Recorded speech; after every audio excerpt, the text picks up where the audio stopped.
आज आपको मिलवाने वाला हूं एक पुलिस अफसर से। नाम है अनुकृति शर्मा, बुलंदशहर में पोस्टेड है।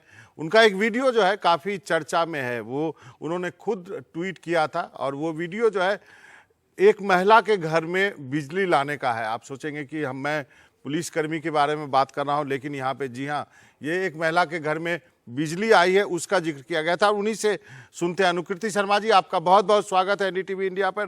पहले आप उसके बारे में बताएं जिस वीडियो के को लेकर के आप सुर्खियों में हैं। सबसे पहले थैंक यू सो मच मनोरंजन जी, एनडीटीवी पे मुझे बुलाने के लिए। जहां तक वीडियो का सवाल है, तो हम लोग की लगातार कोशिश है कि जनता और पुलिस के बीच में जो दूरी है, जो मिसट्रस्ट है, उसको लगातार कम करने की कोशिश करें, उस दूरी को पाटने की कोशिश करें। इसके लिए हम लोग लगातार गाँव में जाते हैं। जैसे मेरा ये पर्सनली एक बहुत ही रुचि का विषय रहता है कि सप्ताह में कम से कम एक बार एक गांव में जाऊं। मैंने ये प्रण ले रखा है। बहुत सारे हमारे समाज के ऐसे वर्ग हैं, जैसे महिलाएं हैं, बुजुर्ग हैं, बच्चे हैं, ये लोग कभी थाने तक आते नहीं है। इनके साथ अपराध होता है तो ये कहने से डरते हैं। जेन्युइन आदमी भी पुलिस को अपनी बात रखने में संकोच करता है, जो कि होना नहीं चाहिए। पुलिस प्रशासन लगातार जनता की सेवा के लिए दिन रात काम करते हैं, तो भय नहीं होना चाहिए। तो ये एक साथ तो कम होगा नहीं। तो उस विश्वास को जगाने के लिए हम लोग गांव गांव जाते हैं और लोगों से जाके ये बोलते हैं कि आपकी ये शिकायत रहती है कि पुलिस आपकी सुनती नहीं। तो आज हम आपकी सुनने आए हैं, आपकी शिकायत को दूर करने आए हैं। ऐसी ही एक चौपाल के लिए हम लोग गए थे, और अभी हमारा एक मिशन शक्ति अभियान भी चल रहा था, तो उसमें चौपालें ज्यादा हुई। तो जब हम ग्राम खेड़ी पहुंचे, अगौता थाना क्षेत्र में, तो वहां लोगों को जब आप उनसे बोलो परेशानी क्या है, तो लोग ये नहीं देखते कि कौन से विभाग का आदमी सामने खड़ा है। वो ये देखता है कि अधिकारी सामने खड़ा है और मैं इसको अपनी बात कहूंगा तो ये मेरी समस्या सुलझा देगा।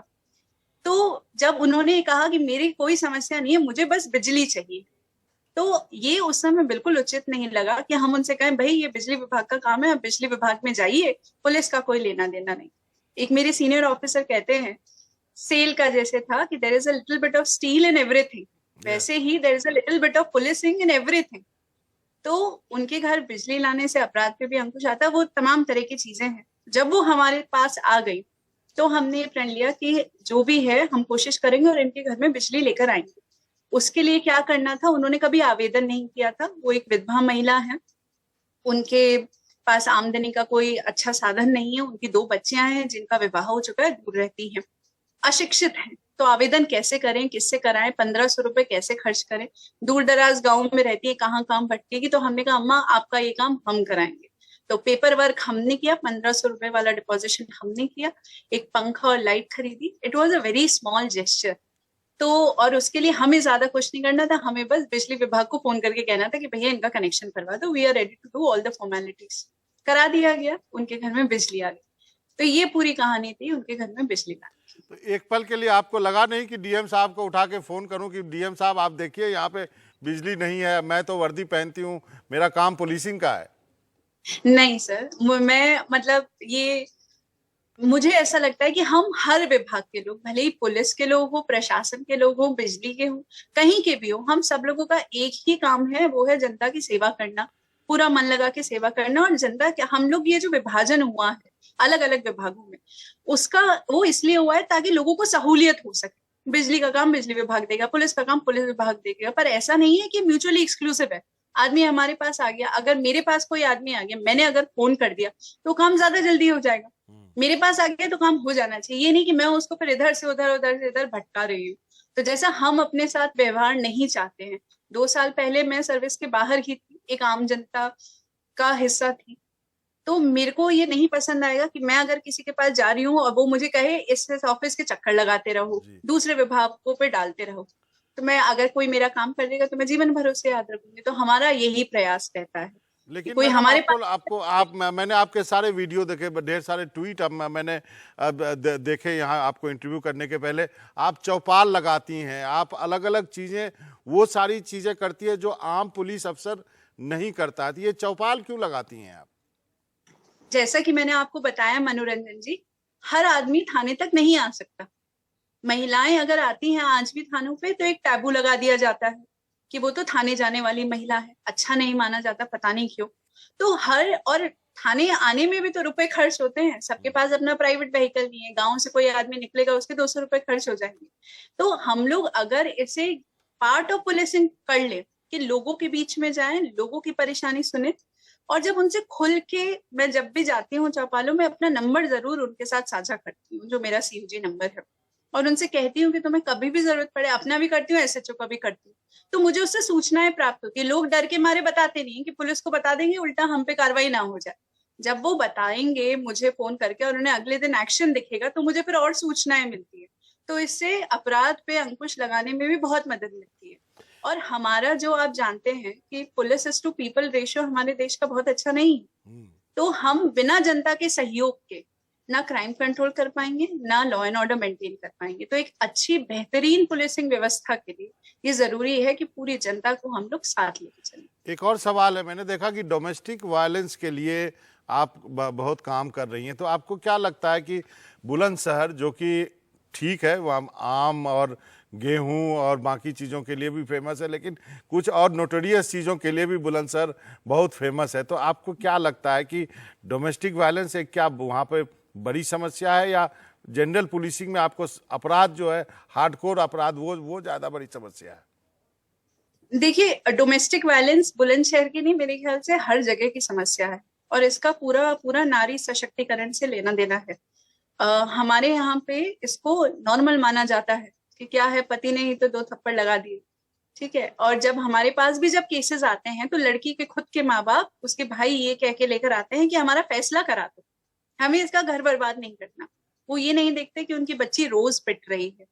तो ये चीज नहीं होनी चाहिए। तो जब मैं गांव में चौपालों में जाती हूँ और अपनी महिला कांस्टेबल्स को भी कहती हूँ, ये लोग भी महिलाओं से लगातार संपर्क में रहती है, कि हम उनको ये बताएं कि मार खाना सही नहीं है। और मार क्यों खाती है? क्योंकि वित्तीय रूप से एकदम इंडिपेंडेंट नहीं है, उनके लिए बहुत सारे संसाधन है, वो कुकिंग कर सकती है, वो पापड़ बेच सकती है, अचार बेच सकती है। वित्तीय रूप से अगर आत्मनिर्भर वो बन जाए तो उनको किसी की भी मार खाने की आवश्यकता नहीं है। यही बात जा जाके हम बताते हैं। और जैसे पहले आपको याद हो, दिल्ली पुलिस ने बेल बजाओ अभियान चलाया था जी। अगर आपके घर में आपने किसी के सुना है कोई पिट रहा है, आप बेल बजा दो जाके। हम कहते हैं कि आप हमें फोन करके सूचित करो, हम आपका नाम नहीं बताएंगे, आपके पड़ोसियों में लग रहा है कि कोई मार खा रहा है, आप हमें बताओ, हम तुरंत जाके रुकवाएंगे। हो सकता है आपके थोड़े से प्रयास से किसी की जान बच जाए। और ये बात सिर्फ महिलाओं को नहीं बताते, हम सारे पुरुषों को बताते हैं, सभी बहनों के भाइयों को बताते हैं कि उनकी बहनों की रक्षा तुम्हें जीवन भर करनी है, उसके लिए अभी से उसे आत्मनिर्भर बनाना पड़ेगा। तो ये सर छोटे छोटे हम प्रयास कर रहे हैं और हमें पूरी उम्मीद है कि थोड़ा बदलाव आए। एक आपका दूसरा पहलू भी है, मैंने देखा आप पेंटिंग भी करती हैं, कहाँ सीखा आपको? आपको वक्त मिलता है क्या? वक्त नहीं मिलता है अब, और मैंने कहीं से सीखा नहीं है। मैं पेंटिंग का, डांसिंग का बहुत शौक रखती हूँ, और समय नहीं मिल पाता है, पर कोशिश करती हूँ कभी कभी थोड़ा निकाल के पेंट करती लेकिन आपने जो पेंटिंग जो ट्विटर पे डाली है वो बहुत ही अच्छी है, बहुत ही खूबसूरत पेंटिंग है वो। और हूँ। हाँ, वो मेरे, चिड़ियों के बारे में भी आपने डाला हुआ है। हाँ जी, तो मैं बर्ड वॉचिंग में भी रुचि रखती हूँ। और वो जो पेंटिंग डाली हुई, जब मुझे कोविड हुआ था तब मुझे अच्छा 7 दिन का समय मिल गया था, तब वो बनाई गई थी, तो काफी तसल्ली से बनाई हुई है। एक अंतिम का सवाल है जाते जाते, अब एक महिला पुलिस अफसर के लिए बुलंदशहर जैसे जगह में क्या सबसे बड़ा चैलेंज है, यदि हम बाकी चीज़ों को यदि अपराध के दृष्टि से देखें और जिस ढंग का काम आप कर रही हैं उस लिहाज से देखें? बुलंदशहर ने मुझे बहुत प्यार दिया है, और मुझे ऐसा नहीं लगता कि, मैं तो चैलेंज नहीं देखती, मुझे कोई चैलेंज नहीं मिला, मुझे मेरे स्टाफ का बहुत सपोर्ट मिलता है। मैं जो बातें कहती हूँ वो लोग उसको पूरा मेरा साथ देते हैं, और जो मेरे विचार हैं उनको उनको क्रियान्वित करने में, नॉर्मली मीटिंग करने में वो लोग भी कह सकते हैं कि मैडम ने ये एक्स्ट्रा काम बता दिया, पर ऐसा नहीं होता। वो लोग भी आते हैं खूब पूरे हर्षोल्लास के साथ, जनता की सेवा करने में, उनकी समस्याओं का निराकरण करने में मेरा साथ देते हैं। तो मुझे अभी तक यहाँ पे कोई चैलेंज नहीं लगा। मैंने देखा कि जो घायलों की मदद करते हैं उनको भी आप पुरस्कृत करती हैं। कुछ बच्चों के ऊपर ज़्यादा स्ट्रेस ना डाला जाए, इन सब चीज़ों को भी आप छूने की कोशिश करते हैं जब आप लोगों, महिलाओं, पेरेंट्स से मिलती हैं तो? हाँ जी, बिल्कुल। जैसे जब आप तैयारी करते हो तो आप बहुत सारी चीजें सीखते हो, पढ़ते हो, और आप सोचते हो कि जब आपको सर्विस करने का मौका मिलेगा तो आप क्या करोगे। उसी में ये वाला हम लोग पढ़ते थे, गुड सैमरिटन, और जो एक्सीडेंट में मदद करे तो उसको अवार्ड देना चाहिए, ये सब तो हम पढ़ते ही थे ना, ये सारे आर्टिकल्स निकलते थे। तो जब खुद सेवा में आने का मौका मिला तो मैंने सोचा कि इसको इम्प्लीमेंट किया जाए और इसको शुरू किया जाए। तब हमने जो लोग घायलों की मदद करते थे अस्पताल पहुंचाने में, अधिकतर लोग क्या है, वीडियो बना लेंगे, 112 को सूचित कर देंगे, एम्बुलेंस का वेट करेंगे, उसको उठा के हॉस्पिटल नहीं लेके जाएंगे।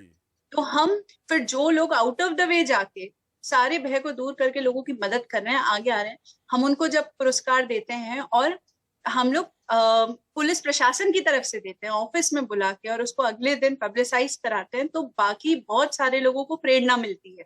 और फिर मेरे पास फोन भी आते हैं कि मैडम हमने भी किया था, हम आपको फोटो भेज रहे हैं। यही तो चाहिए। तो जैसा मैंने आपको कहा कि हमें अगर बेहतरीन पुलिसिंग करनी है तो हमें जनता को साथ लेके चलना होगा, उनके सहयोग के बिना हम नहीं कर पाएंगे। तो ये सब सर छोटे छोटे एक्शंस हैं जिनसे I am just seeking help from public. सही कहा मैडम। आप अनुकृति शर्मा जी, आपका बहुत बहुत शुक्रिया। आप एक मिसाल बन रही हैं और इस मिसाल के, अपने मिसाल के जरिए आप पुलिस का चेहरा भी बदलने की कोशिश कर रही हैं। उम्मीद करता हूं कि आप उसमें सफल हों। आपका बहुत बहुत शुक्रिया, आपने वक्त निकाला एनडीटीवी के लिए। Thank you so much sir.